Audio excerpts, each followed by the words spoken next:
नमस्कार मंडळी, रेश्माज किचन या यूट्यूब चॅनलमध्ये तुम्हा सर्वांचं खूप खूप स्वागत आहे। आज आपण बनवतोय फ्रेंच फ्राईज। रेसिपी आवडली तर चॅनलला लाईक शेअर सबस्क्राइब जरूर करा। चला तर मग मॅकडॉनल्ड्स सारखे फ्रेंच फ्राईज वरून कुरकुरीत आणि आतून सॉफ्ट असे बनवायला सुरुवात करूयात।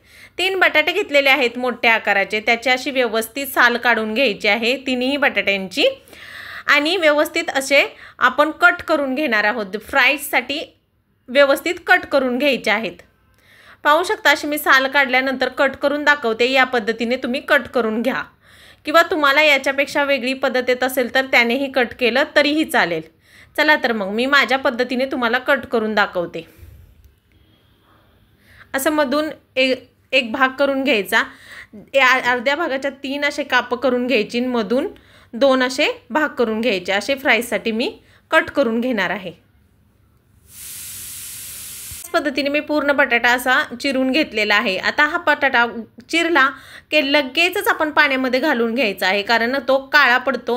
पाण्यामध्ये ठेवल्यामुळे काळा पडत नाही। आता मी इथे सगळे बटाटे कट करून घेतलेले आहेत फ्राईजच्या स्लाइसमध्ये। किती छान दिसतायत ना, मस्त असे। चला तर मग इकडे मी पाणीही उकळवायला ठेवलं होतं। पाणी उकळल्यानंतर 1 टीस्पून इतकं मीठ घालून घेतलेलं आहे। मस्त ढवळून घ्यायचं। त्यामध्ये 2 ते 3 मिनिटांसाठी हे फ्राईज यामध्ये घालून घ्यायचे। थोडेसे सॉफ्ट झाले की लगेचच आपण यातून काढून घेणार आहोत। अगदी पूर्णपणे शिजवून घ्यायचे नाहीयेत, थोडेसे सॉफ्ट झाले की लगेच काढून घेणार आहोत। पाण्याला मस्त अशी उकळी आलेली आहे। आता 2 ते 3 मिनिटांनंतर आपले फ्राईज अगदी व्यवस्थित व्हायला सुरुवात झाली आहे। फ्राईज 2 ते 3 थोडेसे नरम होतात आणि मग आपण ह्याला काढून घेणार आहोत। 2 ते 3 मिनिटांनंतर थोडेसे सॉफ्ट झालेले, पाण्यालाही खूप छान उकळी आलेली आहे। नंतर मी अशा चाळणीत ओतून घेतलेले आहे। थोडंसं पाणी सुकवणार आहोत आपण याचं।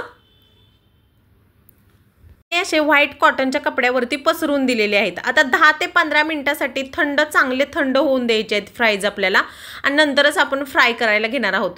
तोपर्यंत याच्याबरोबर खाण्यासाठी एक मस्त असं सॉस बनवून घेऊयात। घरच्या घरीच बनवणार आहोत। इथं मी 5 ते 7 बदाम आणि 5 ते 7 काजू सकाळपासून भिजत ठेवले होते 4 ते 5 वाजेपर्यंत। तुम्ही 3 तास भिजवले तरीही चालतील। 2 चमचे दही घालून घेतलेला आहे मी याच्यामध्ये। मस्त असं मेयोनीज सारखा सॉस रेडी होतो यासोबत खायला। 1 ट्यूब चीज घातलेला आहे। एकच ट्यूब जी 16 रुपीजला येते ती मी 1 ट्यूब घातलेली आहे एवढी, आणि झाकण लावून थोडंसं पाणी घालून चांगली फाईन पेस्ट करून घेणार आहे। आता बारीक करून झाल्यानंतर तुम्हाला दाखवते किती मेयोनीज सारखं थिक आणि खूप छान झालंय। बाहेरचं जे पॉकेटचं मेयोनीज असतं त्यामध्ये खूपच तेल असतं, परंतु आपण एक थेंबही तेल न वापरता मस्त असं मेयोनीज घरच्या घरी आपण रेडी केलेलं आहे। हे फ्राईज बरोबर खूप छान लागतं, टेस्टी लागतं। आता आपले 10 ते 15 मिनिटांनंतर फ्राईजही खूप छान मस्त असे सुकलेले आहेत, अजिबात पाणी लागत नाहीये। आता यामध्ये 2 चमचे इतकंच कॉर्नफ्लॉवर घालणार आहोत आपण, जेणेकरून बऱ्याच वेळापर्यंत आपले फ्राईज अगदी क्रिस्पी आणि कुरकुरीत राहतील। 2 चमचे इतकंच मी कॉर्नफ्लॉवर घातलेलं आहे यामध्ये। आता हे कॉर्नफ्लॉवर घालून चांगलं मिक्स करून घ्यायचं आहे व्यवस्थित। सगळं कॉर्नफ्लॉवर याला असं लावून घ्यायचं आहे। आता तोपर्यंत मी तेल गरम करत ठेवलं होतं। तेल चांगलं कडकडीत गरम झाल्यानंतरच आपण मीडियम गॅस करणार आहोत आणि याच्यामध्ये फ्राईज टाकून घेणार आहोत। आता तेल गरम झाल्यानंतर मीडियम गॅसवरती मी फ्राईज घालून घेतलेले आहेत।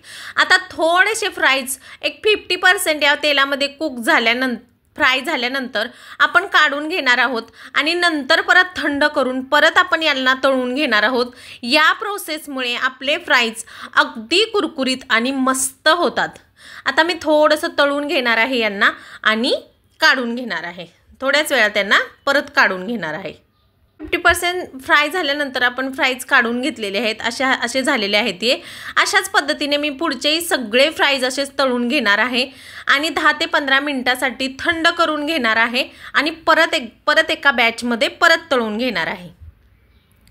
आता या ठिकाणी आपले फ्राईज अगदी परफेक्टरित्या सगळे तळून झालेले आहेत। आता हे फ्राईज थंड होण्यासाठी 10 ते 15 मिनिटांसाठी बाजूला ठेवून देणार आहे मी। अगदी व्यवस्थितपणे सगळे फ्राईज जेवढे 3 बटाट्याचे केले होते मी ते सगळे असे एका बॅचमध्ये तळून घेतलेले आहेत। आता हे बाजूला ठेवून देऊयात आणि 15 मिनिटं थंड होत तसंच ठेवणार आहोत। 15 मिनटं फ्राईज चांगले थंड करून घेतल्यानंतर परत आपण फ्राईज घालून घेतलेले आहेत दुसऱ्यांदा तळण्यासाठी आणि आता कुरकुरीत गोल्डन ब्राऊन होईपर्यंत मीडियम गॅसवरतीच आपल्याला हे फ्राईज तळून घ्यायचे आहेत। गॅस जर तुम्ही मोठा केला तर ते वरून कुरकुरीत होतील परंतु आतून तसेच कच्चे राहतील, म्हणून आपल्याला व्यवस्थित असे मीडियम फ्लेमवरतीच हे फ्राईज छान तळून घ्यायचे आहेत। असे व्यवस्थित तळून घेणार आहे। रंग आपल्या फ्राईजचा बदलू लागला आहे आणि मागाच्यापेक्षा डबल फुगलेले असे फ्राईज दिसत होते, थोडेसे बारीक झालेले आहेत पाहू शकता तुम्ही। आणि असेच तळून बाकीचे सगळे फ्राईज मी घेतलेले आहेत। असे अगदी कुरकुरीत आणि मस्त असे आपले फ्राईज रेडी झालेले आहेत।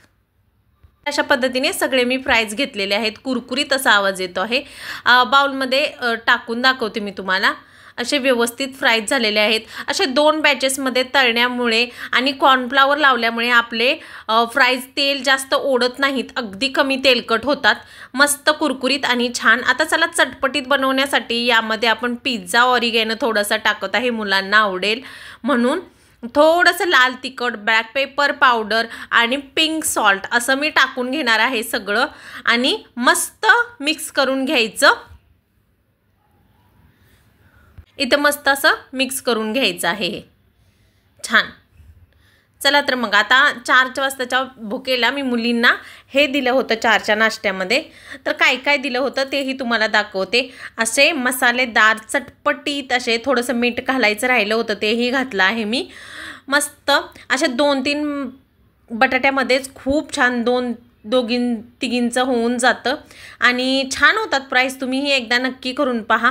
चला तर मग मी आज 4च्या भुकेला मुलींना काय काय दिलं ते दाखवते। इथे असं थोडंसं फ्रेंच फ्राईज दिलेले आहेत आणि मेनमध्ये आपण घरी बनवलेलं मेयोनीज अगदी हेल्दी आणि टेस्टी असं तेही मी इथं दिलेलं आहे मुलींना। या ग्लासामध्ये आपण कोकम सरबत दिलं होतं। उन्हाळा खूप आहे, गरमी खूप वाढलेली आहे म्हणून मी सब्जा सीड्स घालून कोकम सरबत दिलं मुलींना। इव्हनिंग स्नॅक्समध्ये असा हेल्दी आणि छान टेस्टी असा बेत होता मुलींना। स्नॅक्स खूप आवडलं, बाहेरच्यापेक्षाही मम्मी खूप भारी झालंय असं म्हणाल्या मुली। एका आईला यापेक्षा अधिक काय हवं आहे। मस्त तुम्ही ही टेस्टी अशी रेसिपी करून तुमच्या मुलांना द्या आणि रेसिपी आवडली असेल तर रेश्माज किचनला लाईक शेअर सबस्क्राईब जरूर करा। Bye bye.